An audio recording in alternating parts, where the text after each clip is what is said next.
Yesterday was about problems, about issues. Today is about solutions, about options and opportunities. And we're going to hit you with a number of big ideas to help save our crowded planet. And who better to start us off than Yvo de Boer, who, of course, was former Executive Secretary of the UN Framework Convention on Climate Change. These days, he's a climate change and sustainability special advisor to KPMG, amongst many other things. Yvo de Boer.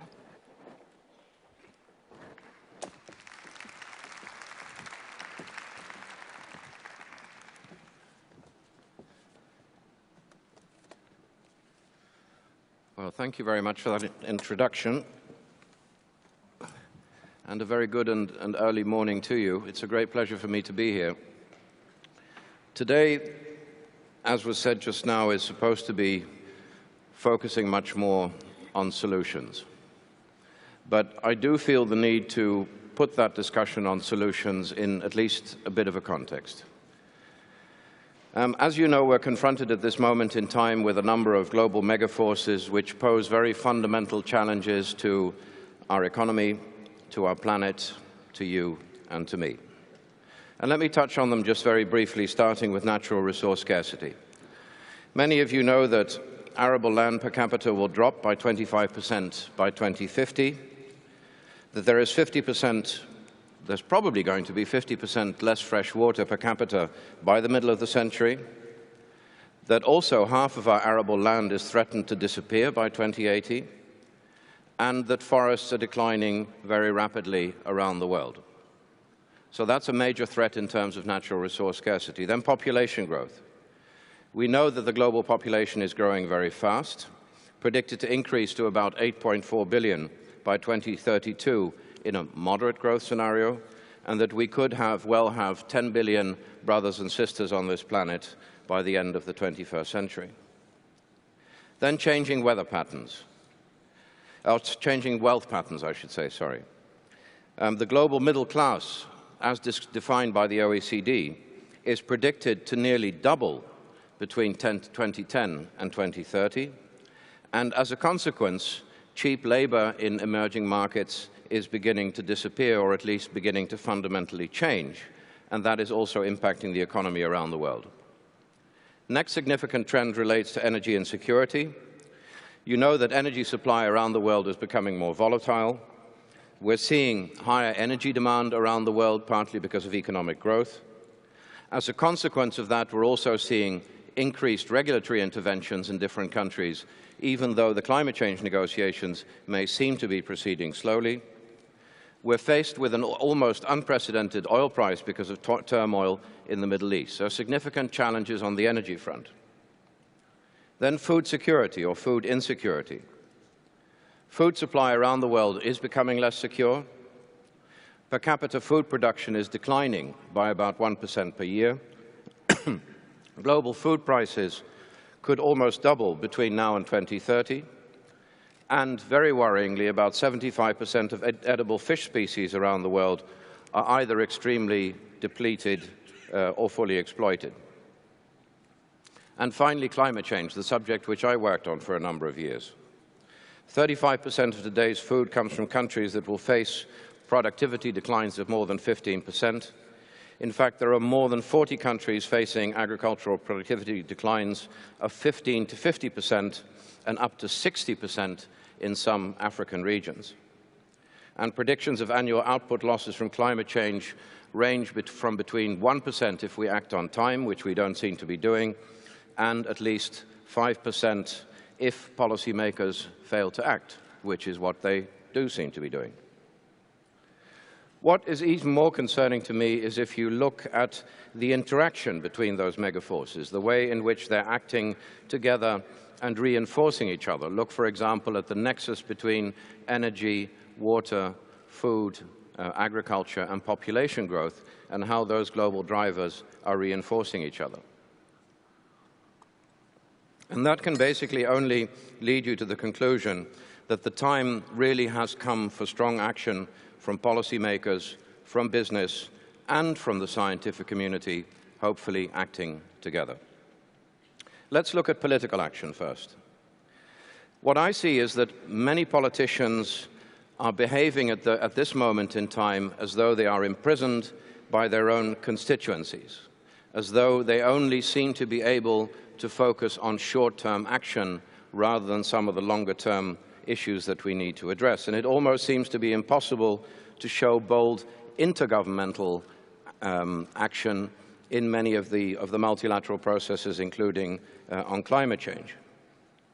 But at the same time, we all know that having a long-term policy in place is absolutely crucial if we're to take a successful step forward on green economic growth.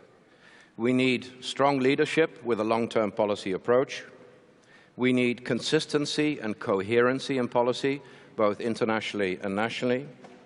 We need to reduce the complexity of policy around the world.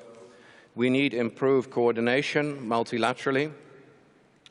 We basically need to create an enabling green investment environment through increased collaboration with the private sector through public-private partnerships. And we need for governments to set the right example through proper procurement procedures. Fortunately, in spite of the negative things I said just now, we are seeing some countries beginning to lead. For example, Korea has a national strategy for green growth and a 5-year plan in the context of which 2% of GDP is being allocated to green growth. China's current 5-year plan, I think, is the most significant example of a country that has understood these global megaforces, these global megatrends, and is seeking to shift the direction of economic growth fundamentally into the future, within 2010 China being a top installer of wind turbines, solar thermal systems, and hydropower. And a little bit closer to home, Norway has set ambitious environmental policy goals with a strategy aimed at promoting sustainable development in policy design, interestingly backed by an analytical framework for considering environmental, social, and economic issues. So some positive action on the part of governments. Then what about business? Within KPMG, we produced a report just a couple of weeks ago under the title Expect the Unexpected, Building Business Value in a Changing World, where we tried to look at these global megatrends, how they are likely to impact different sectors of the economy, and what you could do by way of a response on the side of policy, the private sector, and hopefully in a combination. And in the context of our analysis, we've come up with what I think are a number of interesting results. What we found is that the external environmental costs of business operations are doubling every 14 years.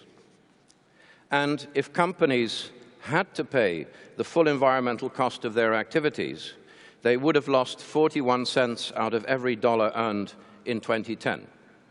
For some sectors, like the food sector, in fact, their entire profits would have been wiped out if they had to internalize environmental costs. And the external environmental costs of 11 key industry sectors we scrutinized rose by 50% between 2002 and 2010, from $566 billion to $854 billion. All in all, the business case for sustainability is clear, and more corporations are recognizing that there is value and opportunity in a broader sense of responsibility beyond the next quarter's results. But what they're also seeing is that sustainability makes sense in terms of responsible investment. All responsible investment approaches can positively influence investment returns and risks, or at least don't compromise the financial performance. Environmental and social governance integration and engagement more often have a positive or neutral impact on investment returns and risks. And fortunately, investors are increasingly interested in sound disclosures of companies' environmental and social governance performance, as better performance generally improves the investment profile. And there is also increasing attention for companies' performance on sustainability stock exchange indexes and ratings such as SAM. In other words, companies are more interested in benchmarking themselves against and others in terms of their sustainability performance. Now, what does that mean in terms of a business agenda? It means, first of all, understanding and assessing risk and defining a response to deal with those risks. It means developing a plan and a strategy that looks ahead beyond the first quarter. It means turning strategic plans into ambitious action, and in that context, seeking collaboration with stakeholders.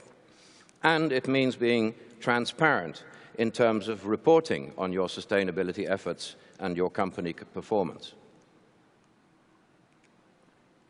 Now, the scientific community. It also has an important role to play in understanding these global megaforces and in helping us to cope with them. Through research on how society can anticipate the contemporary forces that I talked about. To further develop innovative technologies, for example, through information and communication technology, towards crop resilience, low-carbon technology, adaptation techniques, and efficiency. It means for the scientific community to collaborate with the business sector to develop business knowledge and give students the opportunity to work in-house on forward-looking business models. And it means the scientific community identifying ways in which government, business, and civil society can collaborate to anticipate these global megaforces. Now, while the transition to a sustainable economy is technically possible, it requires widespread global support from all spheres. This transition requires solutions that address both the how of the agenda and which goods and services can properly be produced in that context. And a coordinated approach holds the key to success. I believe that public-private partnerships are an effective way in the effort to collectively anticipate global megaforces. And there are great opportunities for dialogue with government to demonstrate new and innovative approaches to public-private partnerships. Improved dialogue could focus on economic instruments, on market barriers that could be reduced to make sustainable business operations easier. Currently, environmental costs are not being internalized. Currently, many politicians don't see how they can shift the nature of growth while creating jobs and well-being. And this, to my mind, is the main reason why international processes like the one on climate change are failing to move. In the end, decoupling human progress from resource use and environmental decline is the fundamental challenge of our age. But it is also one of the biggest sources of future success. And lack of knowledge is one of the main things that I believe stands in our way in terms of moving in the right direction. Thank you.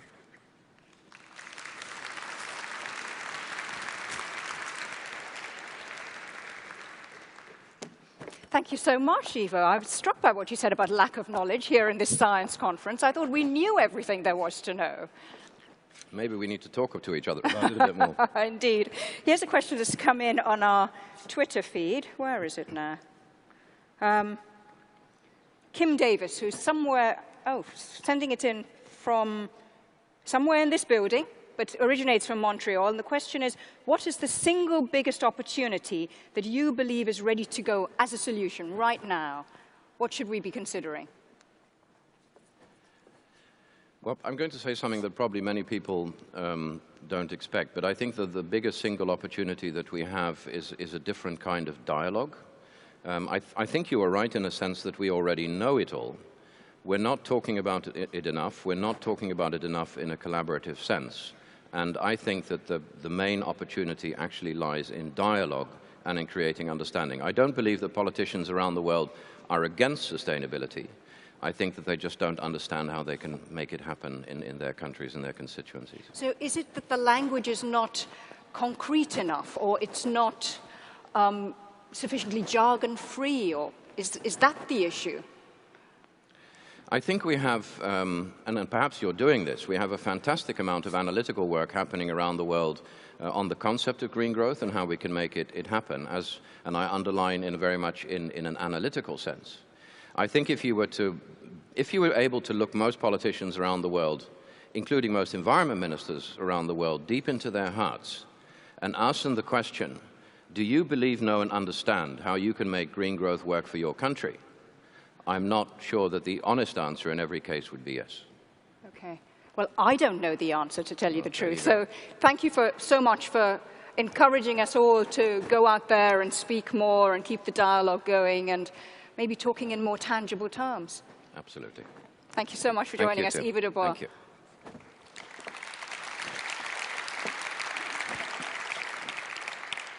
Thanks to Kim, whoever you are, for sending in that message. We're not receiving enough yet, ladies and gentlemen. Do send us your SMSs and your texts and all the rest of it, okay? Please, we want to hear from you. Yesterday we had 700 responses.